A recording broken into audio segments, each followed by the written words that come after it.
just reading the book Saint Cyril of Alexandria and the Christological Controversy by John McGuckin. It's a good book. I'm not finished with it yet.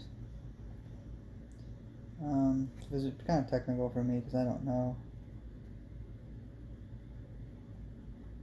But I don't know. I was just looking at it. And I was trying to find that part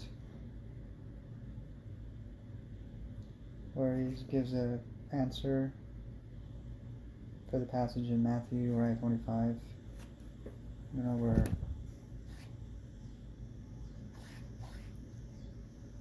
Yeah, where the passage in Matthew in 25, where it speaks of the Son not knowing, right? We said that no one knows the day or the hour, but the Son, but the Father, right? And this is neither angels know, right? And then Cyril's talking about how that he doesn't know it in his human nature, but he knows it he knows the answer, or he knows the day and the hour in his divine nature, right? But that's the thing, though, right? Because Christ is supposed to be, according to the hypostatic union, a divine person, though, right? So he is speaking from his divine nature, because he's speaking as a divine person. Right? That's who the Son is. When he says the Son does not know the hour nor the day, right? And nor do angels, but only the Father, right? And I mean, he gives you the answer. It's not because he knows it in other ways, because he doesn't know it. And he even says angels don't know. And he says, yeah, he gives you the answer. He says that the Father has not given it to him, right? So that's what I'm saying, because I think it's like if he doesn't know it and he's seen as a divine person, right? It's co-equal deity with the Father, right? From all eternity. And it kind of makes him into a lesser deity, technically. Because you have to be fully God, fully man, right? Equal in deity and also humanity. But then, I don't know, appealing to the human nature. Can you really appeal to the human nature to say he doesn't know it in his human nature? Because the limitations of the human nature, right? They're a separate nature, though. So, like, if you're omniscient, or you're supposed to be omniscient because you're a divine person of God, right? Then that means you have limitations in your divine nature.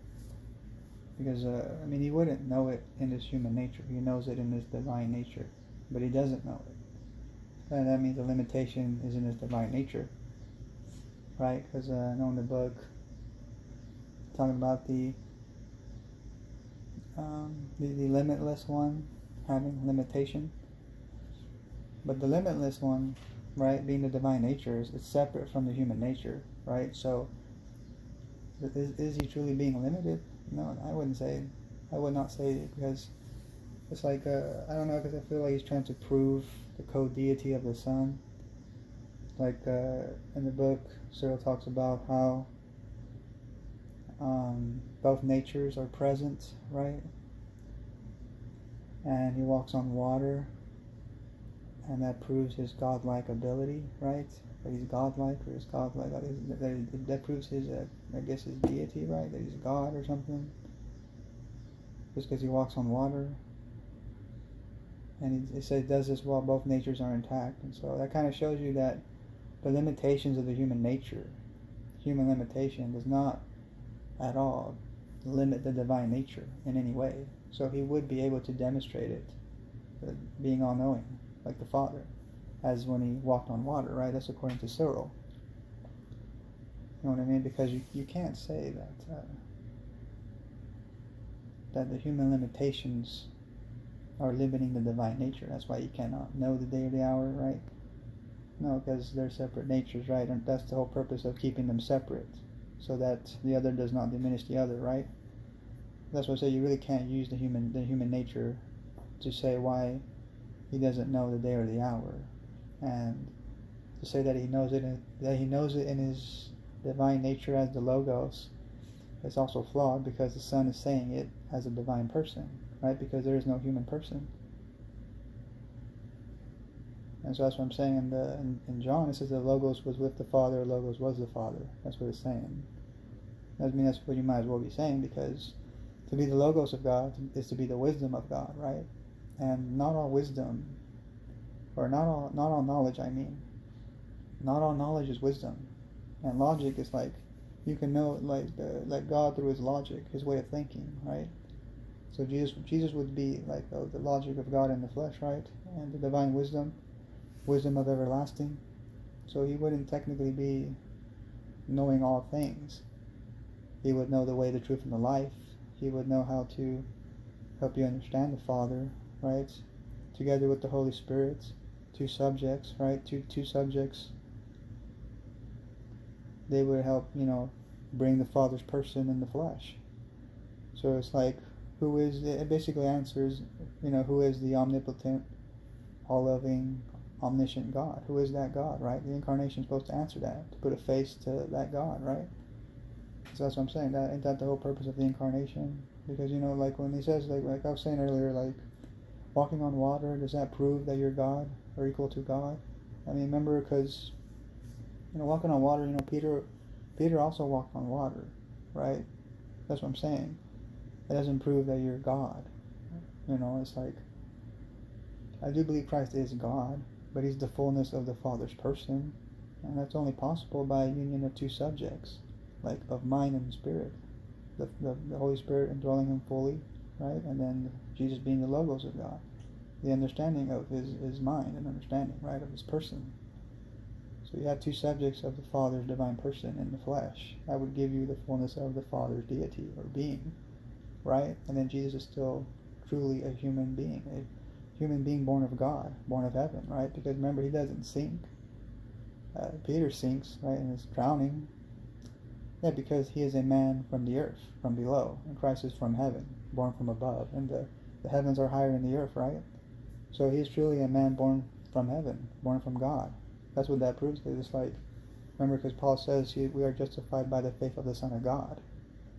So he is a true human being who has true faith, has true fellowship with the Father and the Son. I mean, the Father and the Holy Spirit, right?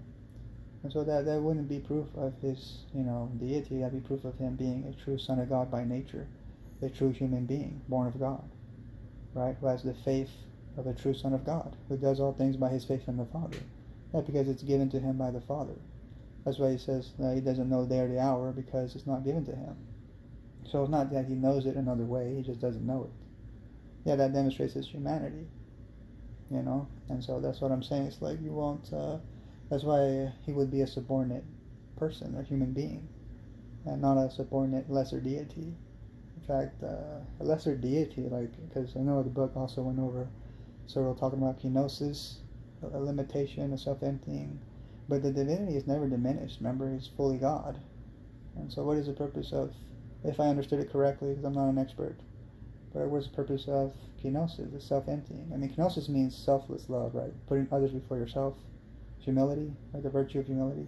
You don't need to lessen your deity or, to do anything like that, right? Because you'll just be a lesser God. You won't be human, right? Because the natures cannot become the other, right? They remain separate. And so that's what I'm saying. It was just kind of confusing on that aspect. And I don't know, I just think from some of the stuff I was reading from this book, it's like some of his thought is not really like logic of the apostles, right? Like, it seems to be the logic of Apollinarius, because I see that in the book where Apollinarius, right, was the one who was promoting the idea of one subject, Christology, for some reason. Like, he was the one that was adamant about it. And so I don't know, like, because I don't see any like, I do see one subject becoming flesh, right? But then I also see the other subject, the Holy Spirit, indwelling him without measure, right? That would technically be two subjects. Like, the Son would be the Logos, right? Because he's like wisdom without measure, the wisdom of the Father in the flesh, right? Who can comprehend all things of the Spirit. Because he's born of that light, and he will comprehend that light, because he is that light, right? And so I don't know, I just wanted to make a quick video about this book.